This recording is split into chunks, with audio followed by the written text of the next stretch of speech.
Yes, dapat ma-inhibit na, o, di ba? Hanggang 2 taon kayo pwedeng makulong, B. Diyos ko, makulong na. Common sense lang yan eh. Kapag, sa bagay, iniisip din talaga ng mga DDS kapag umalis or inalis. Itong mga Pro-Duterte itong very obvious talang supporter talaga. Isipin mo, hindi ka naman abogado, B. Or senator judge ka. Tapos mag-motion ka na i-dismiss ang kaso. Ano yun? At ang reason nila, magsasayang lang daw kasi daw ng oras para kasi hindi naman daw yan tatawid. Pinapanindigan niya isang DDS din na si Tolentino. Hindi daw tatawid sa sa 28th Congress. Tapos hindi daw sa part daw na ganyan, hindi daw continuing body kasi nga special. Ay B, marami nang napatunayan B na mga mga pagbasehan, di ba? Na tumawid talaga siya B.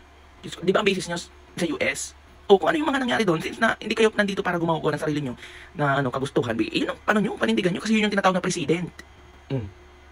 Yan ang sinasabi ko, B. Kung yun yung mga pagbabasehan kayo kapag kayo gumawa ng ganyan na gumawa kayo ng mga pansarili yung ideology na pwede nyo baguhin yung impeachment kasi nga supreme naman daw ang power ng Senate sa kasalukuyan dahil nga impeachment court sila. Ay, B, yan ay pagbabasehan ng lahat ng bagay. Gagawa sila ng mga paraan sa mga susunod na may impeach. Ay, to the highest level talaga, B. Masisira talaga ang essence ng konstitusyon. Talaga, B.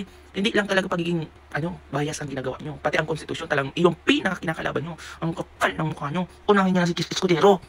Ruben Padillo, bato, na puro bungo. Gigil.